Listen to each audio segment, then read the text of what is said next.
तो गाइस कैसे हैं आप सब लोग। तो स्केरियर देन ब्लेड के एपिसोड 31 के साथ हाजिर हो। तो लास्ट एपिसोड के एंड पे हमने देखा था कुछ यंगस्टर्स जो कि नामगंग फैमिली और दूसरी फैमिलीज के यंगस्टर्स होते हैं, वो लोग रास्ते में कैम्बुश टीम को रोकते हैं और उनके ऊपर अटैक कर देते हैं और वहां पर उस टीम को पूरी तरह से वो हरा देते हैं। तो जब वो लोग उस टीम को हरा देते हैं तो वहां पर काफी ज्यादा खुश हो रहे थे। उन्हें लगता है कि उन लोगों ने जहां पर डिमोनिक कल्ट की एक टुकड़ी को हरा दिया है तो जहां पर उनके लिए अब वार जीतना बहुत ज्यादा आसान हो जाएगा। लेकिन इसी के साथ ही पीछे से आवाज आती है, कोई उनसे कहता है कि तुम लोगों को क्या लगा था कि तुम लोग इतनी आसानी के साथ यहाँ पर ये बैटल जीत जाओगे, लेकिन मैं यहाँ पर तुम सभी लोगों के एक्स्ट्रा ऑर्डिनरी टैलेंट्स को देखकर काफी ज्यादा खुश हुआ हूँ। तो ये बात सुनने के बाद सभी लोग साइड के ऊपर देखते हैं कि अब यहाँ पर कौन आ गया है। तो सभी लोग जब साइड के ऊपर देखते हैं तो वहां पर से बहुत सारे लोग निकल आते हैं। ये सारी की सारी एक अलग टुकड़ी होती है जो कि मास्टर जानलू के अंडर में होती है। तो मास्टर जानलू अपने साथ डिमोनिक कल्ट के काफी सारे लोगों को लेकर वहां पर से निकलते हैं और उन लोगों से कहते हैं कि तुम लोगों ने यहाँ पर इस एरिया को सिक्योर कर लिया, लेकिन तुम्हें क्या लगा था कि तुम वाकई में इस एरिया को सिक्योर कर पाओगे, जबकि हम लोग यहाँ पर मौजूद हैं। हमें यहाँ पर पहले से पता था कि तुम लोग यहाँ पर आने वाले हो और तुमने हमारी एक टुकड़ी को वाइप आउट कर दिया। ये बात वाकई में बहुत ज्यादा अमेजिंग थी। तो हमारी मिस बो योंग जो होती है वो उसे पहचान लेती है और उसे कहती है क्या तुम जानलू स्वर्ड हो, कि मैंने तुम्हारे बारे में काफी कुछ सुना है, कहीं वाकई में तुम वही तो नहीं हो। तो ये बात सुनने के बाद बाकी सभी यंग मास्टर भी काफी ज्यादा हैरान होते हैं। तो जानलू उनसे कहता है कि हाँ तुमने बिल्कुल ठीक पहचाना, हाँ मैं वही हूँ। और उसके बारे में बताया जाता है कि ये बंदा वाकई में बहुत ज्यादा पावरफुल है। इसकी स्वर्ड टेक्निक इतनी ज्यादा कमाल किया है कि यहाँ के जो पुरानी म्यूरियम के मास्टर्स हैं वो सभी लोग भी इसे फाइट करने से काफी ज्यादा हिचकिचाते हैं, क्योंकि इसे जीतने के चांसेस काफी ज्यादा कम है। और इनसे अगर यहाँ पर ये कहा जाए कि ये एक लेजेंडरी फिगर है जिसने कभी यहाँ पर अपने घुटने नहीं टेके, सिर्फ और सिर्फ इसने एक बंदे के सामने अपने घुटने टेके थे, वो पैचोन का मास्टर गू था। इसके अलावा इसने किसी के सामने अपने घुटने नहीं टेके। अगर ये हमारे सामने तो उसका मतलब यह है कि हमारे पास जीतने के चांसेस बहुत ज्यादा कम है, लेकिन अगर हम सभी लोग मिलकर अटैक करें तो हो सकता है कि हम लोग जीत सकते हैं। तो यंग मास्टर नामगंग जिन भी वहां पर यही सोच रहा होता है कि हमारे पास जीतने के चांसेस तो बहुत ज्यादा कम है, क्योंकि इसकी बॉडी के अंदर से बहुत ही पावरफुल ऑरा निकल रहा है। तो मास्टर जानलू कहता है क्या बताओ कि तुम में से कौन सा यंगर फेलो यहाँ पर पहले मुझसे फाइट करना चाहेगा। मैं यहाँ पर तुम्हें जान से नहीं मारना चाहता क्योंकि तुम हमारा भविष्य हो। तो बताओ कि क्या तुम सरेंडर करोगे।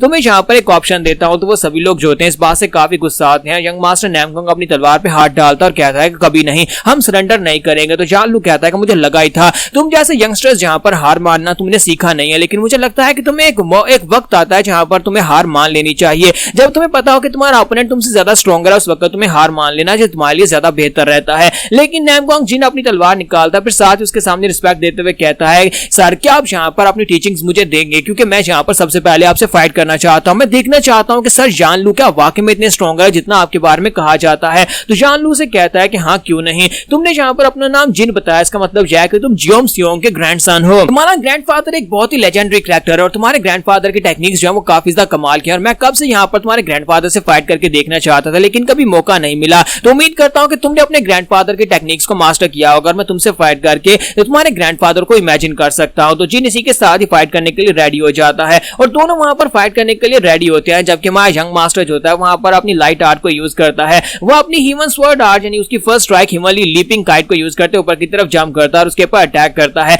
लेकिन मास्टर जानलू बड़ी आसानी के साथ उसके अटैक को अवॉइड कर लेते हैं। वहीं पर से वो दूसरी आर्ट को यूज करते हैं, सेकंड स्ट्राइक को अटैक करता है जिसका नाम लिमिटलेस स्ट्राइक होता है। और लिमिटलेस स्ट्राइक के साथ जब मास्टर जानलू के ऊपर अटैक करता है तो वहां पर से बहुत सारी एनर्जी स्लैशेस निकलती हैं, लेकिन मास्टर जानलू जो होते हैं वो उस अटैक को भी वहां पर ब्लॉक कर लेते हैं बड़ी आसानी के साथ। तो मास्टर जानलू जो होते हैं अब जहां पर अटैक करने के लिए रेडी होते हैं, वो कहते हैं कि लड़के तुम्हारे स्किल्स काफी ज्यादा अच्छे हैं, लेकिन तुमने आज से पहले कभी एक्सपीरियंस मास्टर के साथ फाइट नहीं की, इसी वजह से तुम्हें यहाँ पर डिफरेंस नहीं पता। और साथ ही वो अपनी तलवार को सामने की तरफ करते हैं, वहां पर एक जबरदस्त एनर्जी रिलीज करते हैं, जिस एनर्जी के साथ उसकी सारी की सारी स्ट्राइक्स टकराकर वहीं पर डिस्ट्रॉय हो जाती हैं, जबकि वहां पर वो उसके ऊपर एक स्ट्राइक लगाते हैं जिसकी वजह से जिन जख्मी होकर पीछे की तरफ गिर जाता है। तो जिन कहता है कि मुझे लगा ही था कि यहाँ पर इसको हराना नामुमकिन है क्योंकि ये एक पीक राम का मास्टर है, जबकि मैं तो सिर्फ और सिर्फ एक स्टूडेंट हूँ। और साथ ही वो फिर से कहता है कि मुझे यहाँ पर अपनी फाइनल आर्ट को यूज करना चाहिए, हालांकि उसने अभी तक यहाँ पर इस थर्ड मूव को कंप्लीटली मास्टर नहीं किया हुआ। तो वो कहता है कि मैं यहाँ पर अपनी फाइनल आर्ट को यूज करने लगा हूँ और एनर्जी जो होती है वहां पर स्पाइरल शेप में बड़ी तेजी के साथ मास्टर जानलू की तरफ आगे बढ़ती है, लेकिन मास्टर जानलू वहीं पर से अपनी तलवार को उठाते हैं और सामने की तरफ स्ट्राइक लगाकर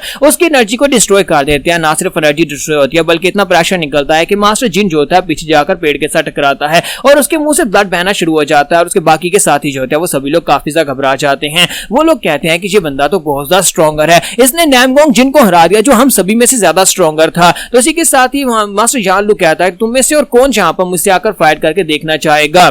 हालांकि तुम में से किसी के भी स्किल लेवल इतने नहीं है कि तुम लोग यहाँ पर मेरे सामने टिक सको, ना ही तुम्हारी एंड्योरेंस इतनी है, यानी कि चोटें लगने के बाद तुम लोग जल्दी गिर जाओगे, जबकि मैं एक एक्सपीरियंस वॉरियर हूँ। तो सोच समझकर आगे बढ़ना। तो इसी के साथ हमारा यंग मास्टर जो होता है वहां पर गिरने लगता है। तो जब वो गिरने लगता है तो दूसरी तरफ से यंग मास्टर, वो फैमिली का यंग मास्टर भागता हुआ आगे बढ़ता आकर उसे उठाता और साथ ही वहां पर वॉइस ट्रांसमिशन के साथ अपने दोस्तों से कहता है, सभी लोग मेरी बात को ध्यान से सुनो, हम लोग एक ऐसी फाइट में फंस चुके हैं जिसे हम जीत नहीं सकते। मास्टर जान-लू को हम सभी लोग मिलकर भी यहाँ पर इसको नहीं हरा पाएंगे। इसी वजह से जब मैं यहाँ पर फाइट करना स्टार्ट करूँ या फिर जब मैं यहाँ पर कहूँ हम सभी लोगों को यहाँ पर से भागकर जाना होगा, क्या तुम लोगों को मेरी बात की समझ आ रही है? तो उसकी सिस्टर उसे कहती है कि मैं यहाँ पर फाइट करूंगी। तो वो कहता है नहीं, तुम्हें यहाँ पर फाइट नहीं करनी, कोई भी यहाँ पर फाइट नहीं करेगा, तुम सभी लोगों को यहाँ पर से वापस जाना होगा, क्योंकि तुम सभी लोगों में यंग मास्टर जिन के बाद मैं ज्यादा स्ट्रॉन्गर हूँ, तो मैं इसे रोका रखने की कोशिश करूंगा, मैं यहाँ पर इसे फाइट करूंगा ताकि इसे रोका रखा जा सके और तुम सभी लोग तब यहाँ पर से मौका देकर भाग जाना, डिस्पर्स हो जाना। इसी के साथ ही वो आगे बढ़ता और जाकर उसे अपना नाम बताता है कि मेरा नाम बो जैंग है, मैं हवा बो फैमिली से हूं, तो मैं यहाँ पर तुमसे फाइट करूंगा। तो वो कहता हाँ क्यों नहीं, मैंने यहाँ पर तुम्हारे क्लैन के बारे में भी काफी सुना है, मैंने सुना है कि तुम्हारे क्लैन की पाम टेक्निक्स काफी ज्यादा अच्छी हैं। तो इसी के साथ ही वहां पर अपनी पाम टेक्निक को रिलीज करता है। जब अपनी पाम टेक्निक को रिलीज करता है फिर साथ चिल्लाकर कहता है कि भागो,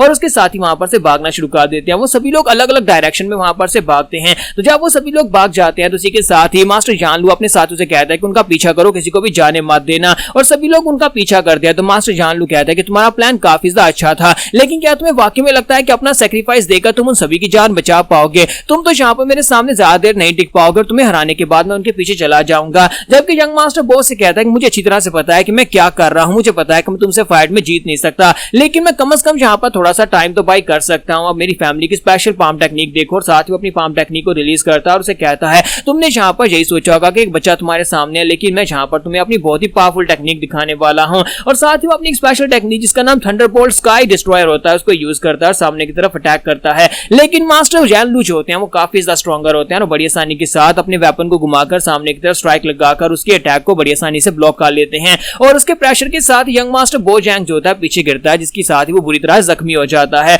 और वहां पर गिरने के बाद वो कहता है कि मेरे दोस्तों प्लीज यहाँ पर जिंदा रहना, क्योंकि मुझे लगता है कि मेरा अंत आ चुका है। और इसी के साथ उसके साथी वापस आते हैं और वापस आने के बाद मास्टर जान-लू से कहता है कि मास्टर जान-लू अब हमारे लिए क्या ऑर्डर्स है? तो वो कहते हैं कि इस लड़के को यहाँ पर से लोअर मिलिट्री हेडक्वार्टर में वापस चले जाओ, कम से कम हमारे पास यहाँ पर एक बंदी तो आया और इसको जिंदा रखना। यहीं पर नेक्स्ट सीन नामगोंग फैमिली का दिखाया जाता है, जहाँ पर एक लड़का भागता हुआ आता है और आकर पैट्रियार्च से कहता है पैट्रियार्च एक बुरी खबर है। तो वो कहते हैं बताओ क्या है? तो वो कहता है कि पैट्रियार्च हमारे पास पैचियन की तरफ से एक मैसेंजर आया है, वो बात करने के लिए आया। तो वो कहता है क्या उन्होंने यहाँ पर एक मैसेंजर भिजवाया है? तो इसी के साथ ही पैट्रियार्च का छोटा भाई कहता है क्या करे, क्या उसे आने दें? तो वो कहता है हाँ वो एक मैसेंजर है तो फिर उसे आने दो। तो इसी के साथ ही मैसेंजर को अंदर बुलाया जाता है। तो मैसेंजर अंदर आता है और पैट्रियार्च के सामने आकर खड़ा हो जाता है और उसे कहता है मेरा नाम इयोन सियोंग जुन है और मैं यहाँ पर पैचियन की तरफ से एक मैसेंजर बनकर आया हूं ताकि तुम लोगों को यहाँ पर एक मैसेज दिया जा सके। तो पैट्रियार्च उसे कहते हैं तो देखो तो जरा हमारे दरवाजे पर कौन आया है, तुम तो famous title flying sword of death हो, तुम यहाँ पर क्या मैसेज लेकर आए हो? तो वो कहता है कि मैं यहाँ पर आपको ये मैसेज देने के लिए आया हूँ कि आपको सरेंडर करना होगा, हम आपके लिए यहाँ पर एक बहुत ही बड़ी अपॉर्चुनिटी लेकर आए हैं, आप अगर हमारी कंडीशंस को मान लेंगे तो हम लोग नामगोंग फैमिली को छोड़ देंगे और यहाँ पर से आगे बढ़ जाएंगे, नहीं तो आपकी पूरी की पूरी नामगोंग फैमिली बर्बाद हो जाएगी। यहाँ पर हम लोग अपनी एपिसोड 31 का एंड करेंगे और नेक्स्ट एपिसोड में देखेंगे क्या पैट्रियार्च इसकी बात को मान लेंगे या फिर नहीं।